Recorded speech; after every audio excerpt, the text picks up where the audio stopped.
வணக்கம் நேயர்களே. ஃபீபாவின் இன்றைய காலை தியானத்திற்காக உங்களை அன்புடன் வரவேற்கிறேன்.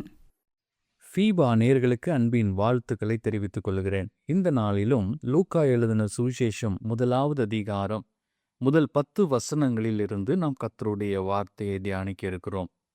உலகில் இயற்றப்பட்ட நூல்களிலேயே மிகவும் அழகிய நூல் என்று லூக்கா நற்செய்தி நூலை பற்றி எர்னஸ்ட் ரேனன் என்பவர் கணித்துள்ளார். யூத இனத்தவருக்கு மட்டுமின்றி புற இனத்தவருக்கும் இரட்சிப்பை வழங்குவது பற்றியும் கர்த்தர் அன்பு பாராட்டுவது பற்றியும் சிறப்பாக ஆக்கியோன் கூறியுள்ளார். மருத்துவராயிருந்த லூக்கா ஆவிக்குரிய மருந்தினையும் இந்த நூலில் பரிந்துரைத்துள்ளார் என்று நாம் கூறலாம். முதலாவதாக இந்த பகுதியில யோவானின் குடும்ப பின்னணியை குறித்து நாம் பார்க்கிறோம். இயேசுவின் முன்னோடியாக அவருக்கு பாதையை ஆயத்தப்படுத்த ஒருவர் தோன்றுவார் என்பதை மல்கியா 3வது அதிகாரம் 1வது வசனத்திலே தீர்க்கன் முன்னறிவித்திருந்தார். அதற்காக தேவன் ஒரு ஆசாரிய குடும்பத்தை தெரிந்தெடுத்தார். லேவி கோத்திரத்தில் தோன்றின சகரியாவும் எலிசபெத்தும் இறை பணிக்கென வேறுபடுத்தப்பட்டவர்கள். எனக்கருமையான கர்த்தருடைய பிள்ளைகளே, இன்றைக்கு நம்முடைய குடும்பங்கள் கர்த்தருடைய பணிக்காக நாம் எடுக்கிற முயற்சிகளை சிந்தித்து பார்க்க அழைக்கப்படுகிறோம். நம்முடைய குடும்பம் தேவனுக்கு பிரியமாய் இருக்கிற குடும்பமாய் இருக்கிறதா? நீதி உள்ளதை செய்கிற குடும்பமாய் இருக்கிறதா என்பதை நாம் சிந்தித்து பார்க்க அழைக்கப்படுகிறோம். இந்த அருமையான குடும்பத்தை குறித்து நாம் பார்க்கும்போது, கர்த்தர் நினைத்திருக்கிறார் என்ற பெயர் பொருள் கொண்ட சகரியாவும் தேவனுடைய ஆணை என்ற பொருளையுடைய பெயர் கொண்ட எலிசபெத்தும் பயபக்தி நிறைந்த யூதர்கள், நியமப்படி குற்றமற்றவர்கள், தேவனுக்கு முன்பாக நீதியுள்ளவர்கள். தேவன் தனது திட்டத்தை நிறைவேற்ற இக்குடும்பத்தை தேர்ந்தெடுத்ததில் என்ன விந்தை இருக்கிறது? நம் குடும்பங்களை பற்றி சாட்சி என்ன என்பதை இந்த கால வேளையிலே நாம் சிந்தித்து பார்க்க அழைக்கப்படுகிறோம். கர்த்தருடைய பார்வையிலே நாம் தேவ பக்தி நிறைந்த குடும்பமாய் இருக்கிறோமா?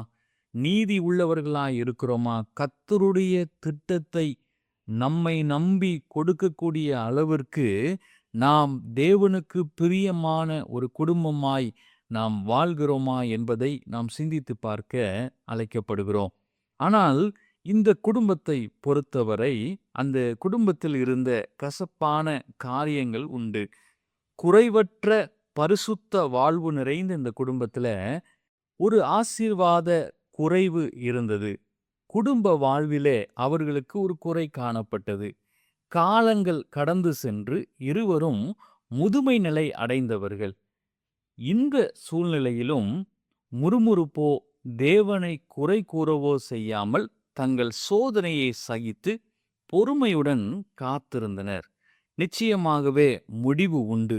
உன் நம்பிக்கை வீண் போகாது என்ற வசனத்தின் கருத்தில் கொண்டு தங்கள் ஆசிரிய பணியை நிறைவேற்றி வந்தனர். எனக்கருமையான கர்த்தருடைய பிள்ளைகளே, நம்முடைய வாழ்க்கையிலும் அநேக நேரங்களிலே நம்முடைய சூழ்நிலைகள் நம்முடைய பரிசுத்த வாழ்வை தீர்மானிக்கின்றன.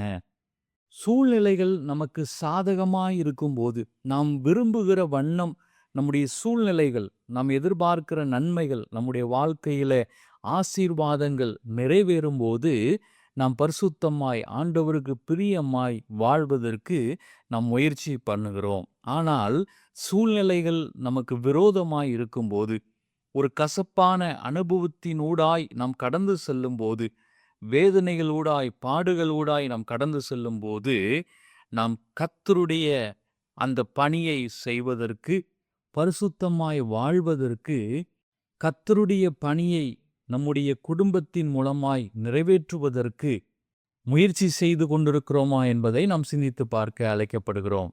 மூன்றாவதாக, ஆசீர்வதிக்கப்பட்ட ஆசாரியன். பரிசுத்த பணியில் தூபம் காட்டுவதற்காக அந்நாட்களில் சகரியாவின் பேரில் சீட்டு விழுந்தது. ஒரு ஆசாரியனுடைய பணியில் தூபம் காட்டுவதற்காக தெரிந்தெடுக்கப்படுவது ஒரே ஒரு முறைதான். யோவானின் பெற்றோர் ஜெபிக்கிறவர்களாயிருந்தனர். சகரியா தூபம் காட்டும்போது ஜெபம் செய்தார். அவனோடு கூட ஜனங்கள் எல்லாரும் கூட்டமாய் வெளியே ஜெபம் பண்ணி கொண்டிருந்தார்கள். காரிய சித்தியோ கர்த்தரால் வரும் என்ற நீதிமொழிகள் 16:33 சகரியாவின் தேர்வு தேவனுடைய திட்டத்தின்படி நடந்தேறியது. தேவன் யாரை முன்குறித்திருக்கிறாரோ அவர்களை தமது திட்டம் நிறைவேற தெரிந்தெடுத்து ஆசீர்வாத பாத்திரமாய் மாற்றுகிறார். நம்மையும் ஒரு விசை அர்ப்பணிக்க நாம் அழைக்கப்படுகிறோம். சோதனையை சகிக்கிற மனுஷன் பாக்கியவான். கர்த்தர் இந்த வார்த்தைகளை உங்களுக்கு ஆசீர்வதிப்பாராக. ஆமென். இன்றைய காலை தியானத்தில் பங்கேற்றமைக்காக நன்றி. உங்களது கருத்துக்களை பகிர்ந்து கொள்ளவோ மேலும் விவரங்கள் அறிந்து கொள்ளவோ 9458585042 என்ற எண்ணிற்கோ அல்லது info@fibaonline.org தொடர்பு கொள்ளவும். தேவன் தாமே உங்களை ஆசீர்வதிப்பாராக. ஆமேன்.